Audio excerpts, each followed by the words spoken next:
Bismillah, walhamdulillah, wassalatu wassalamu ala rasulillah, wa ala alihi wa sahbihi wa mawala, la hawla wa la quwwata illa billah, amma ba'd.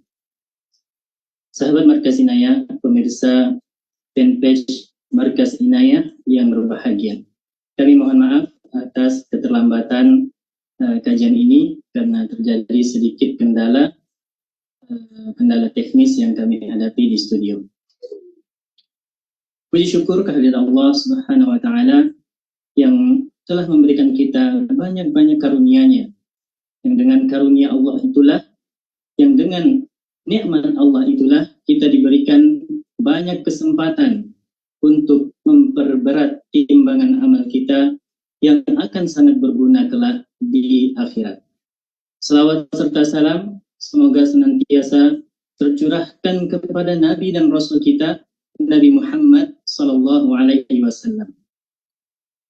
Pemirsa Markas Inayah yang dimuliakan oleh Allah, pada kesempatan kali ini kita akan melanjutkan kajian fikih muamalah, yang mana pada kali ini kita akan membawakan sebuah tema yang berjudul utang piutang,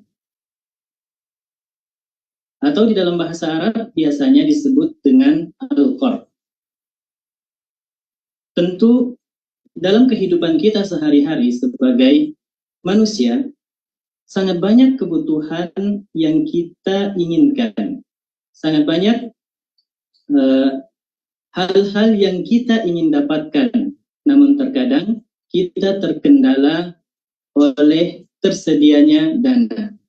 Nah, ketersediaan dana ini terkadang dibutuhkan oleh seseorang dan ia bisa dapatkan dengan berbagai cara.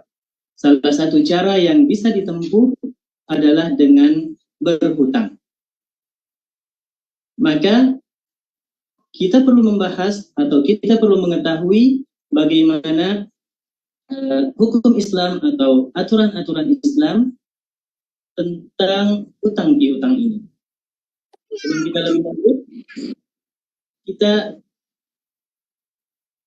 marilah kita mengkaji tentang pengertian dari al-qard itu sendiri, atau yang kita terjemahkan dengan utang piutang. Kalau kita lihat dari secara bahasa atau pembahasan hutang piutang ini, kita semua sudah paham sebenarnya. Hutang adalah bagaimana seseorang meminjam sejumlah dana dari saudaranya, dari orang lain yang akan dikembalikan kelak jika ia telah memiliki, atau dikembalikan di waktu yang telah disepakati. Nah, demikianlah pengertian ringkas dari utang piutang itu sendiri. Nah, terkadang kita bertanya, apa sih bedanya utang piutang dengan pinjam meminjam? Sebenarnya keduanya bisa digunakan untuk hutang atau berhutang atau meminjam uang. Karena kata pinjam meminjam itu dia lebih umum. Bisa berupa uang, juga bisa berupa barang-barang. Maka kita tidak mengatakan saya berutang mobil, tapi saya meminjam mobil. Namun kita bisa mengatakan saya meminjam uang, juga saya berhutang uang.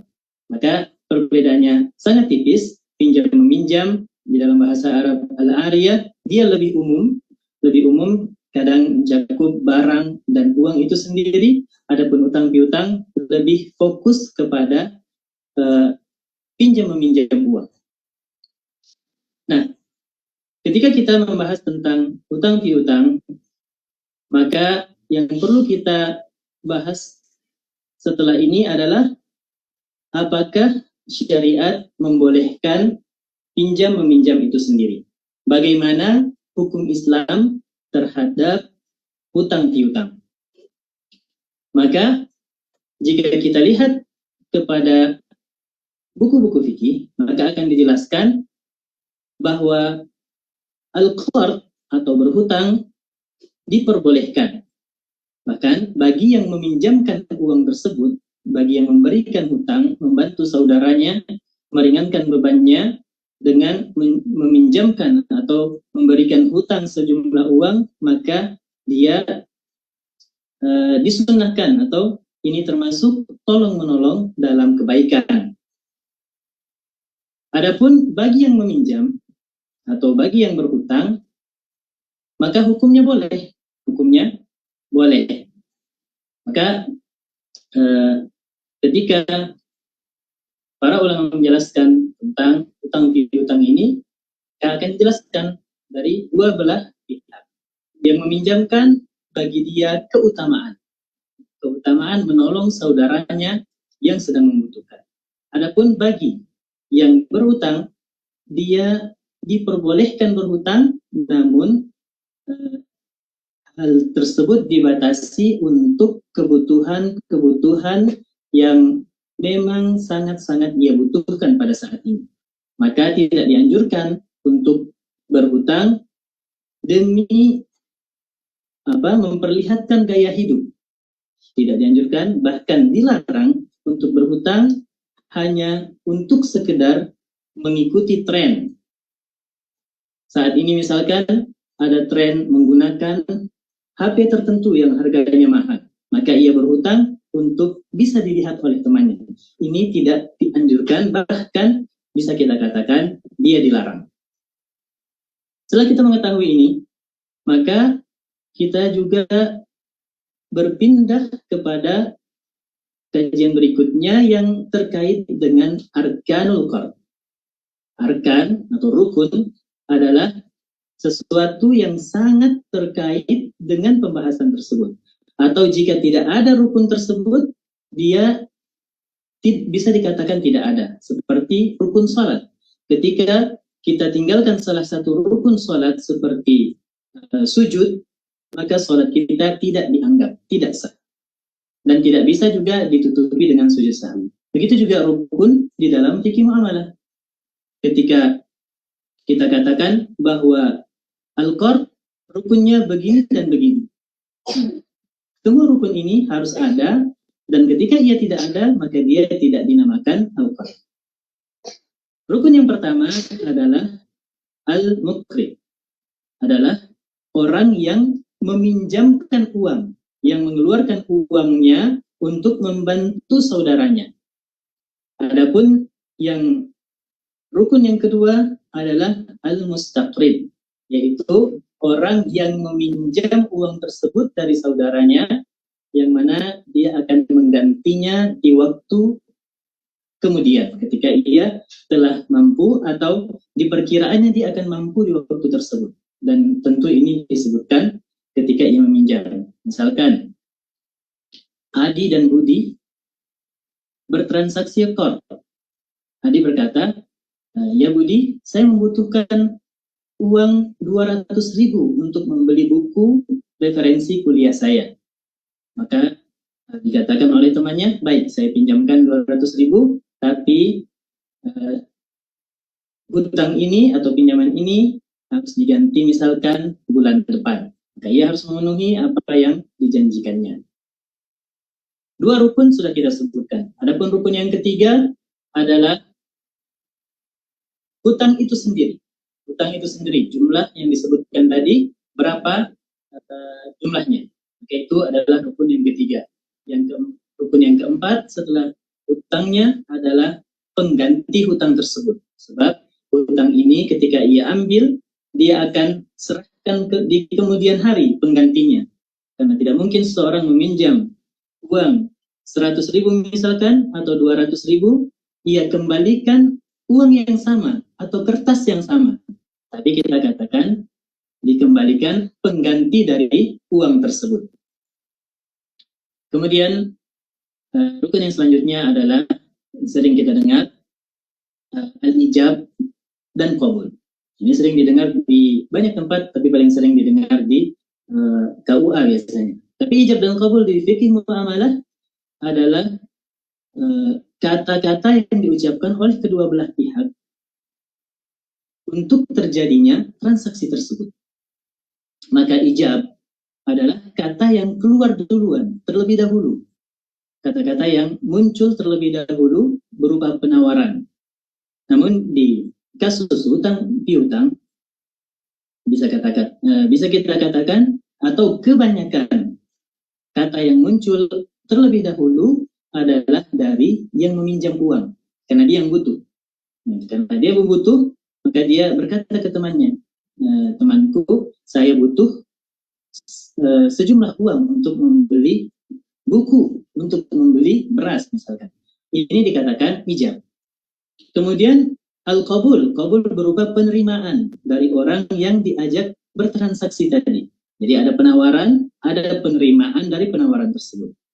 Maka kita katakan ijab adalah kata yang keluar ketika dia menginginkan pinjaman, qabul adalah kata yang keluar ketika dia menerima atau menyetujui apa yang diminta oleh temannya.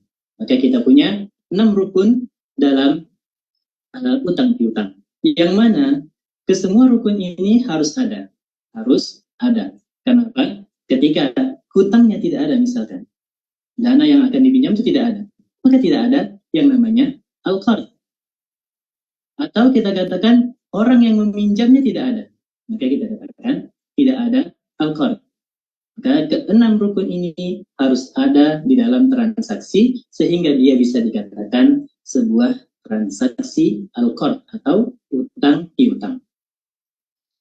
Kemudian di dalam pembahasan al-qard ini yang perlu kita perhatikan sebuah kaidah fikih yang berbunyi kullu qardin jarra naf'an fahuwa riba. Kullu qardin jarra naf'an fahuwa riba. Setiap utang piutang yang menghasilkan manfaat maka dia termasuk riba. Di sini dikatakan manfaat, bukan bunga ya, bukan bunga dari utang piutang. Tapi lebih umum dari bunga tersebut. Dikatakan manfaat. Bunga termasuk dalam manfaat, juga hal-hal lain yang merupakan manfaat. Apa contohnya? Kita contohkan yang pertama dengan uang dulu atau bunga. Misalkan Adi dan Budi yang kita sebutkan tadi, Adi meminjam sejumlah uang, misalkan kita katakan 200.000 dari Budi. Adi berkata, Budi temanku, pinjamkan saya uang 200.000 untuk beli kitab. Kemudian Budi menjawab, oke, saya punya uang 200.000, kembalikan bulan depan. Kembalikan bulan depan 220.000. Nah, di sini ada kelebihan 20.000. Sejumlah uang, walaupun kecil, dia termasuk nafa atau manfaat yang dilebihkan tadi. Maka kullu qardin jarra naf'an fahuwa riba. Ini jelas bahwa mengambil keuntungan dari utang yang kita berikan. Kemudian ada manfaat jenis lain. Dia bukan bunga dan bukan sejumlah uang. Misalkan ada 2 orang mahasiswa yang sama-sama ingin membeli buku referensi untuk tulisannya. Kemudian kita katakanlah namanya misalkan seperti nama yang tadi, Adi dan Budi. Adi dan Budi. Adi memiliki motor, tapi saat ini dia tidak mempunyai uang di kos-kosan. Sedangkan temannya Budi tidak memiliki motor, namun memiliki kelebihan uang, yang mana bisa membeli 2 buku. Kemudian Adi berkata kepada temannya, temanku atau Budi, bisakah saya meminjam uang 200.000 untuk beli buku? Kemudian Budi bertanya, mau beli buku di mana? Oh, di toko yang ada di pasar. Kemudian Budi berkata, kalau begitu saya pinjamkan Anda uang 200.000, tapi dengan syarat saya ikut naik motor Anda ke toko buku tersebut. Nah, di sini ada persyaratan untuk mendapatkan manfaat tumpangan. Di sini juga terjatuh kepada yang namanya riba. Maka yang tadi dikatakan dalam kaidah tersebut, kullu qardin jarra naf'an fahuwa riba. Setiap utang piutang yang dengannya dipersyaratkan manfaat, maka dia termasuk riba. Contoh lain misalkan, masih Adi dan Budi. Adi meminjam uang dari Budi 200.000. Kemudian Budi tidak meminta tambahan dari hutangnya. Dan Budi juga tidak meminta tumpangan. Tapi dia katakan, oke, saya pinjamkan 200.000, tapi traktir saya bakso. Bakso kan harganya misalkan 10.000 atau 12.000. Nah, ini bukan uang. Dan bukan juga tumpangan. Namun, dia termasuk manfaat juga. Jadi manfaat makan bakso tersebut yang dipersyaratkan terhadap hutang, dia termasuk juga riba. Maka, kullu qardin jarra naf'an fahuwa riba. Setiap hutang piutang yang mempersyaratkan manfaat yang lebih, dia termasuk riba. Namun, ada kasus lain yang mana tidak dipersyaratkan. Ada kelebihan, namun tidak dipersyaratkan di akad transaksinya tadi. Misalkan apa? Masih Adi dan Budi. Adi meminjam uang 200.000 dari Budi. Kemudian, karena dia sama-sama beli buku ini, kemudian selesai akad pinjam-meminjamnya. Ketika Adi mau starter motornya, dia lihat Budi sedang menunggu atau sedang menunggu ojek lewat. Maka Adi berkata, ayo ikut saya ke toko tersebut. Maka di sini manfaatnya tidak termasuk riba. Kenapa? Dia tidak dipersyaratkan di akad yang terjadi. Olehnya kita katakan yang termasuk riba dalam hutang piutang hanyalah yang dipersyaratkan pada saat transaksi hutang piutang tersebut.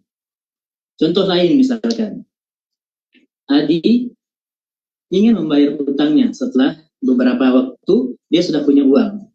Hutangnya tadi 200.000. Kemudian dia bayarkan kepada temannya 220.000. Ada kelebihan 20.000. Tapi kelebihan ini tidak dipersyaratkan di awal. Artinya Budi tidak minta apa-apa dari hutangnya. Namun Adi yang meminjam ingin memberikan kelebihan daripada hutangnya. Maka ini tidak termasuk riba, justru inilah yang dianjurkan bagi seseorang yang meminjam. Bahkan dia termasuk adalah sebaik-baik pengembalian hutang. Sebaik-baik pengembalian hutang.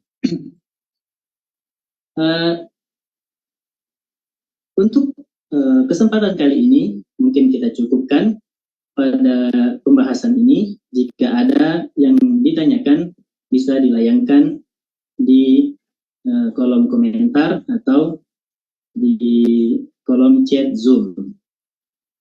Kita menunggu sekitar 5 menit jika ada yang ingin dikonsultasikan.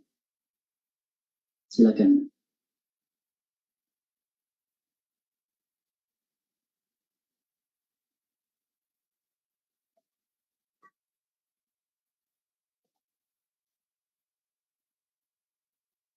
Nah, jadi sambil menunggu, kita ulangi kembali sedikit sebagai kesimpulan bahwa hutang piutang adalah disyariatkan baik bagi yang meminjamkan maupun yang meminjam.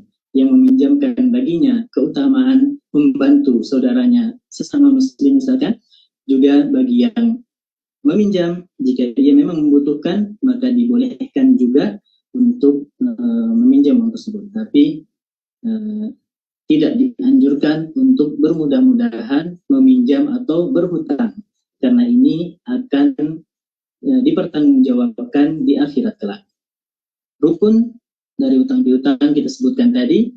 Yang pertama adalah yang memberikan hutang, yang kedua yang berhutang, kemudian rukun ketiga hutangnya itu sendiri, kemudian rukun yang keempat adalah pengganti hutang tersebut, rukun kelima dan keenam adalah ijab dan qabul.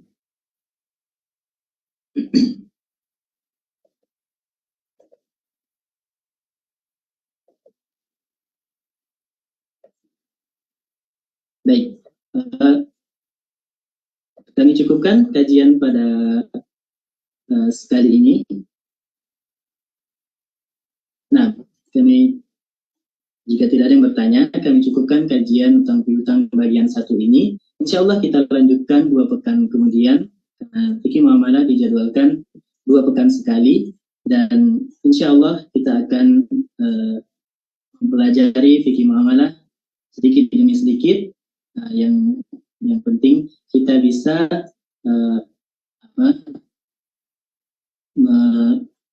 melangsungkan atau berkesinambungan dalam mengikuti kajian-kajian ini. Kami tutup dengan kafaratul majlis. Subhanakallahumma bihamdik, asyhadu an la ilaha illa anta, astaghfiruka wa atubu ilaik. Wa sallallahu ala nabiyyina Muhammad wa ala alihi wa sahbihi wasallam. Wassalamualaikum warahmatullahi wabarakatuh.